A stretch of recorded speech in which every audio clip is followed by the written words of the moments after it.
Hello guys, welcome back to the my channel प्यार वाली आहाना। तो प्रीवियस पार्ट आज स्किप करते हैं और सीधे चलते हैं स्टोरी की तरफ। सुबह मॉर्निंग हो चुकी होती है और दीक्षा की आंख खुलती है। जब दीक्षा की आंख खुलती है तो वो देखती है कि वो काफ़ी कंफर्टेबली सो रही थी और जैसे ही हाथ उठाती है तो क्योंकि हाथ में हैंडकफ लगे हुए थे तो काफ़ी भारी भारी फील होता है। फिर उसकी आंख खुलती है और उसको याद आता है कि कल हुआ क्या था। और जब वो प्रज्ञा को देखती है तो हाय, उस पर इतना प्यार आता है उसको कि क्या ही कहना। क्योंकि दीक्षा एकदम आराम से सो पाए, दैट्स वाई प्रज्ञा जस्ट पास में ही टेढ़े मेढ़े होकर लेटी हुई थी काफ़ी अनकंफर्टेबली, जिससे कि दीक्षा का हाथ प्रॉपर तरीके से आराम से सो सके। और ये देख के दीक्षा को बहुत अच्छा लगता है कि इतनी केयरिंग है, इतनी लविंग है, बट ये सिर्फ मेरी क्यों नहीं है। ओ गॉड, क्यों। एंड देन वो लिटरली वहाँ प्रज्ञा को बहुत प्यार से देखती है और देखते ही देखते उसके नेक पे साइड में देखती है तो उधर काफ़ी सारे बाइट्स के निशान थे। जैसे वो देखती है बाइट्स के निशान इतने सारे, इनको तो एक ही था ना, इतने। एंड देन वो हल्का सा दिमाग पे जोर डालती है तो उसको याद आता है कि ये तो शायद नहीं, मैं इनके पास क्यों जाऊंगी, नो वे, मैं इनके पास ही नहीं गई। पर ये हैंडकफ फिर शायद इन्हीं ने करा होगा, यानी ये किसी और के साथ। हाँ, नहीं, मैं नहीं। हाँ, वो कुछ भी समझ नहीं पा रही थी। उसे लग रहा था शायद उसने ही बाइट किया हुआ है, लव बाइट। बट फिर उसको फील हो रहा था कि मैं इनको लव बाइट क्यों दूंगी, मैं तो इनसे गुस्सा हूँ, ये तो किसी और के साथ। वो समझ नहीं पाती क्योंकि भांग का नशा कल शाम तक भी था जब ये लोग उठे थे, अब पूरा उतर जाता है, दैट्स वाई। अब वो उठती है और अपना हाथ वहीं का वहीं रखा रहने देती है और सोचने लगती है कि आखिर कल हुआ क्या था। क्योंकि उसको धुंधला धुंधला याद था, प्रॉपर तरीके से कुछ याद नहीं था। स्टोर रूम में गए थे, हाँ हैंड ग्लव्स लगाए थे, बट किसने लगाए थे, मैंने या इन्होंने। और ये बाइट, बट इनको बाइट मैं। दीक्षा, तू ऐसे कैसे उनके क्लोज जा सकती है, तू भूल क्यों जाती है। हाँ गॉड, भगवान क्या करूँ मैं। देन उसके बाद वो लिटरली बैठी रहती है जब तक प्रज्ञा नहीं उठती। 1 घंटा हो जाता है, 2 घंटा हो जाता है, क्योंकि उसकी आज जल्दी आँख खुल गई थी 5 बजे ही, तो लिटरली 7 बज जाते हैं। एंड देन तब प्रज्ञा हल्का सा करवट जब ले रही होती है तो अपना हाथ उठाती है तो हाथ तो उसके साथ दीक्षा का भी हाथ आएगा। And then she feel it, तब उसकी आँख खुलती है और बोलती है गुड मॉर्निंग।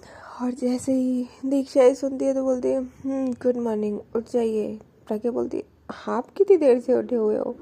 दीक्षा बोलती है काफ़ी देर हो गया। तो प्रज्ञा बोलती है फिर फ्रेश हो लेते। तो बोलती है हो नहीं सकते ना, ये हाथ ऐसे ऊपर करके। तो प्रज्ञा बोलती है हाँ वो तो है, चलो फिर इसको ओपन करवाने चलते हैं। तो दीक्षा बोलती है कि हाँ वही ना, अब उठेंगे तो जाएंगे। प्रज्ञा बोलती है हाँ ठीक है। एंड देन लिटरली ये लोग नीचे चाबी लेते हैं और नीचे जाने लगते हैं। जैसे ही ये लोग नीचे जाने लगते हैं तो जो अनामिका होती है वो इनको जस्ट टकरा जाती है वहीं पे स्टेयर्स पे ही। तो अनामिका बोलती है अरे तुम दोनों तो बिल्कुल गायब ही हो गए, कहाँ थे। तो प्रज्ञा तो बोलती है हाँ अरे वो पता ही नहीं चला, शायद कल भांग वगैरह पी ली थी तो दैट्स वाई, जानबूझ के नहीं पी थी। अनामिका बोलती है अच्छा तुम भांग भी पीती हो, मेरे को तो लगा था सिर्फ ड्रिंक ही करती हो। तो प्रज्ञा कहती है कि नहीं नहीं, कुछ नहीं। अब यहाँ पे सिर्फ दीक्षा ये दोनों की टॉक सुन रही थी क्योंकि अभी प्रज्ञा ने दीक्षा से तो उसका इंट्रोडक्शन करवाया ही नहीं है। अब दीक्षा बिल्कुल शांत। तो प्रज्ञा बोलती है हमें थोड़ा काम है, हम आते हैं। अनामिका कहती है कि ठीक है। एंड देन उसके बाद वो जाने लगती है। जब वो जाने लगती है तो अनामिका कहती है सुनो। प्रज्ञा पलटती है और बोलती है, कहती है हाँ। तो कहती है कि मैं सोच रही थी मैं होटल में ही स्टे कर लूँ यहाँ। तो प्रज्ञा कहती है नहीं नहीं नो प्रॉब्लम, यहाँ पे स्टे कर सकती हो, कोई प्रॉब्लम नहीं है। तो अनामिका कहती है ठीक है ओके। एंड देन वो दोबारा जाने लगती और प्रज्ञा के दिमाग में इतना नहीं आता कि कम से कम अपनी वाइफ का इंट्रोडक्शन तो करवा दो कि ये तुम्हारी फ्रेंड है या वॉट एवर जो भी है। एंड देन उसके बाद दीक्षा का रंग बिल्कुल चेंज हो जाता है कि क्या मतलब मैं नौकरानी हूँ आपकी, मुझे बिल्कुल। एंड देन वो लाइक पूरे रास्ते जब ये लोग जाते हैं तो दीक्षा का एकदम मुंह फूला हुआ होता है। अब प्रज्ञा को समझ नहीं आता कि आखिर कल से इनको हुआ क्या, इतना रूड, अब कोई बात नहीं कर रही। अब लिटरली वहाँ पे जैसे ही जाते हैं ये हथकड़ियाँ खुलवाते हैं और जैसे दीक्षा अपना हाथ हटाती है वहाँ से, उसको इतना रिलीफ फील होता है और बोलती है थैंक गॉड, वरना मैं तो लगा था फंसी गई। प्रज्ञा बोलती है व्हाट यू मीन फंस गए, आप मेरे ही साथ फंसे हुए थे, डोंट वरी। दीक्षा बोलती है यही तो प्रॉब्लम है ना, आपके साथ फंसी थी, नहीं किसी अच्छे के साथ फंसी तो कम से कम रिलीफ तो मिलता। प्रज्ञा बोलती है oh hello I am your wife, ठीक है और किसके साथ फंसोगे। दीक्षा बोलती है जिसके साथ आप जाके फंसते रहते हो तो मैं नहीं फंस सकती हूँ क्या। लिटरली वहाँ से जाने लगती है, जब वो जाने लगती है तो वो पैदल ही जाने लगती है, कार में नहीं बैठती। प्रज्ञा बोलती है ओह हेलो रुको, हम इसमें आए, इसमें जाना है। प्रज्ञा दीक्षा बोलती है आप आइए, आप चाहिए मुझे, मैं चली आ जाऊँगी। प्रज्ञा बोलती है दिमाग खराब हो गया है, उसका हाथ पकड़ती है जहाँ पे लिटरली अभी तक हैंडकफ लगे हुए थे, वहीं पे उसका हाथ पकड़ती है तो दीक्षा के हल्का सा लग जाती है। अब पूरे दिन हैंडकफ लगे होंगे और वो भी किसी दूसरे के साथ, तो कहीं ना कहीं हल्का सा तो लगना बनता ही है ना, तो दीक्षा के मुंह से निकल जाता है आउच। प्रज्ञा जैसे ही उसका ये आउच सुनती है वो छोड़ देती है, जैसे बोलती है सॉरी, वो सॉरी गलती से। दीक्षा बोलती है ये लड़की ना, और उसके पास आती है और बोलती है चाहती क्या हो आप। प्रज्ञा बोलती है कुछ नहीं, बस बैठ जाओ, चलते हैं फिर, आज ऑफिस जाना है, इतने दिनों बाद तो काफ़ी सारा काम है एंड बहुत ज़्यादा टेंशन। दीक्षा बोलती है हाँ ठीक है, एंड लिटरली वो कार में बैठ जाती है और जाने लगती है। वहाँ से जब जाने लगती है तो साइड में एक बढ़िया सी एक चाय का खोखा टाइप का होता है, जो लिटरली रोड साइड होता है ना वैसा वाला, जिसमें लिटरली कुल्हड़ वाली चाय मिल रही होती है। आहा, चाय लवर्स को पता होगा कुल्हड़ वाली चाय का आनंद।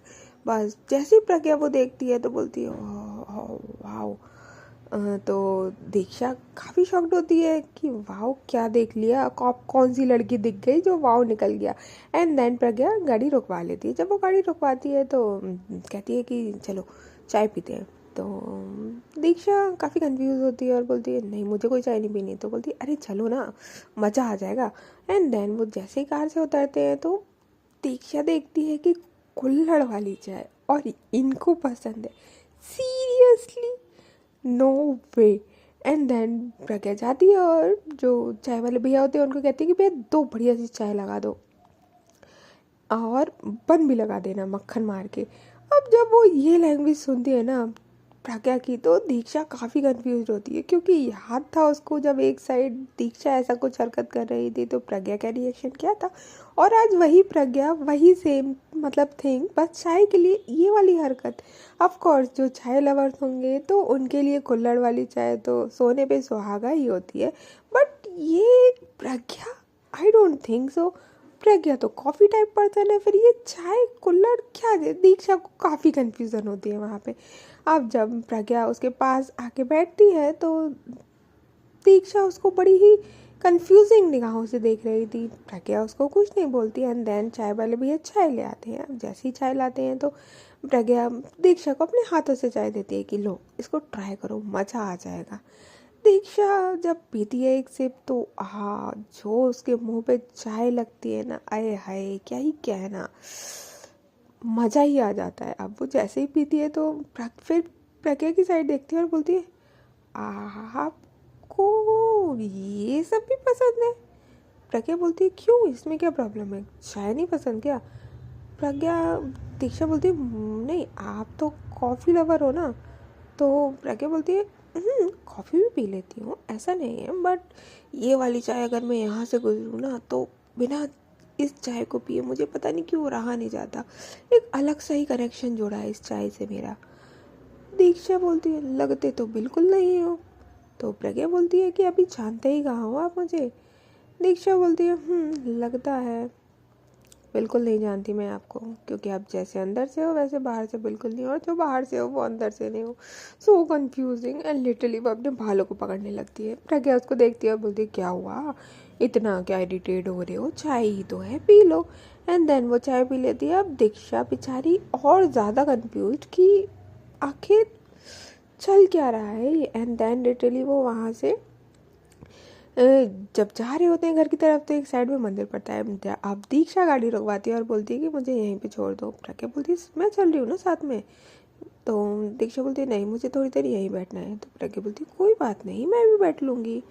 दीक्षा बोलती है मुझे अकेले बैठना है। प्रज्ञा बोलती है हाँ तो आप अकेले बैठ जाना एक साइड में, मैं दूसरे साइड में बैठ जाऊंगी, या आप मंदिर के अंदर चले जाना, मैं बाहर स्टेयर्स पे बैठ जाऊंगी।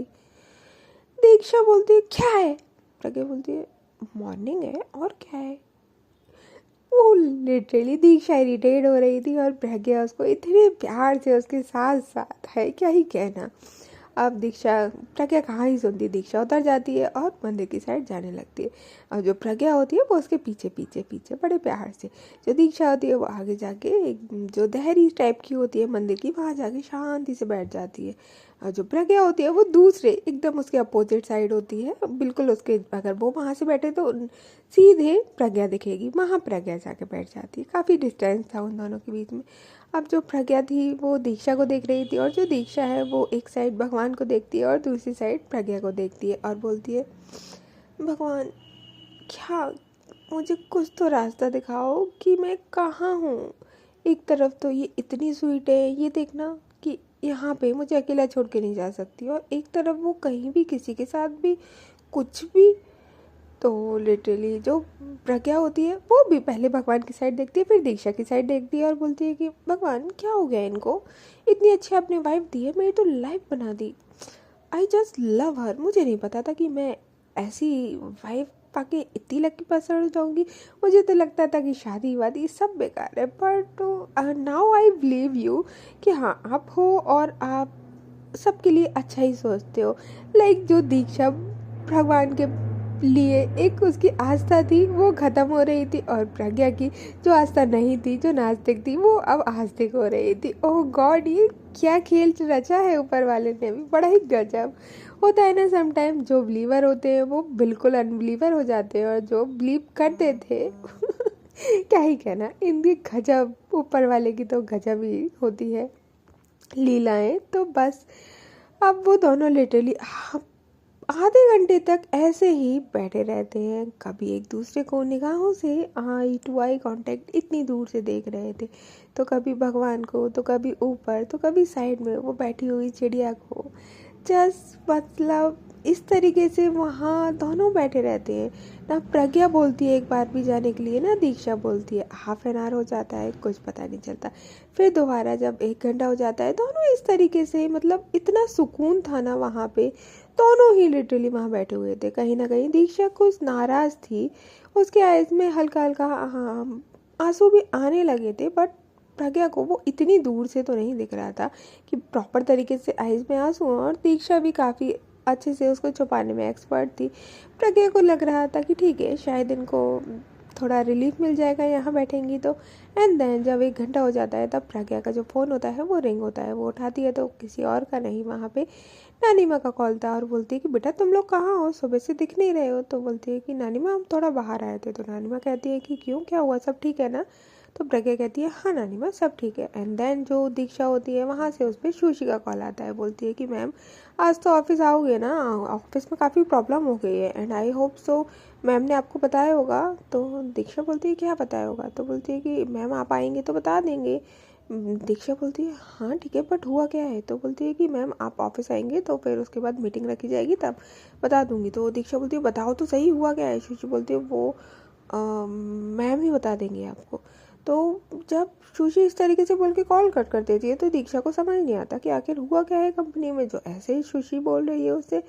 फिर वो वहाँ से दोनों ही लिटरली सेम टाइम पे सेम एकदम उठते हैं, क्योंकि उसके पास नानी माँ का कॉल आया था और दीक्षा के पास सुशी का कॉल आया था। एंड उठने के बाद दोनों पास में आते हैं और मंदिर के अंदर जाते हैं और हाथ जोड़ते हैं और वहाँ से बाहर आने लगते हैं, क्योंकि दोनों ने ही नहाया नहीं हुआ था। अब जो तो लिटरली वहाँ पे कोई प्रसाद कुछ नहीं होता, सिर्फ हाथ जोड़ के आ जाते हैं।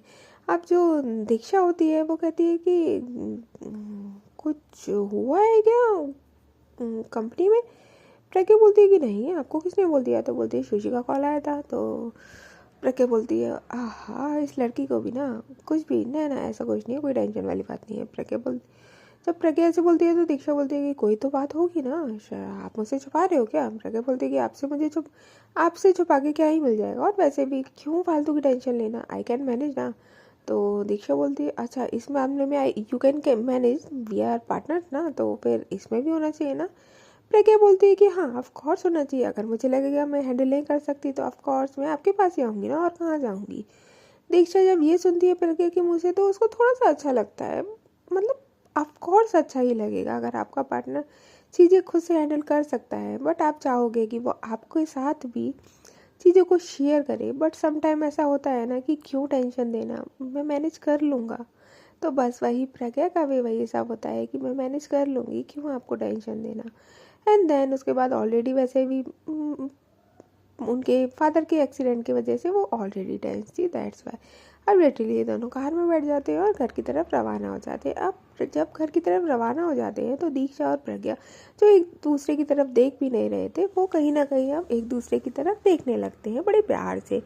प्रज्ञा दीक्षा के हाथ के ऊपर प्रज्ञा का हाथ भी रख जाता है, गलती से बोल सकते हैं बट रखा हुआ होता है। और जैसे ही वो लोग घर पे आते हैं तो वहाँ पे ब्रेकफास्ट की टेबल पे ब्रेकफास्ट लगा हुआ था। अब जैसे ही लगा हुआ था तो वहाँ पे दोबारा से अनामिका भी बैठी हुई थी। अब दीक्षा को याद आता है कि ये तो इन्होंने बताया ही नहीं कि मैं इनकी वाइफ हूँ, तो फिर वो अनामिका एंड ऑल, हो गॉड क्या करूँ मैं। एक पल में मैं इनकी तरफ इतनी अट्रैक्ट हो जाती हूँ, इतनी ज़्यादा खिंच जाती हूँ कि बस मुझे इनके अलावा और कुछ दिखता ही नहीं है, ना इनकी कोई खामियां ना इनकी कोई गलती, और दूसरे ही पल में इनके अंदर भर भर के सिर्फ और सिर्फ बुराइयाँ ही दिख जाती है। मुझे पता नहीं मुझे क्या हो गया है, शायद मुझ में ही कोई प्रॉब्लम हो गई है जो मैं कुछ समझ ही नहीं पा रही हूँ।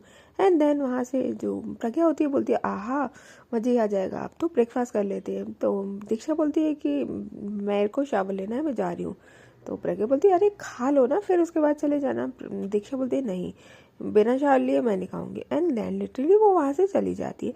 अब वो गई क्यों थी, क्योंकि वहाँ पे अनामिका थी जिसका इंट्रोडक्शन अभी तक प्रज्ञा ने नहीं करवाया था अपनी वाइफ से।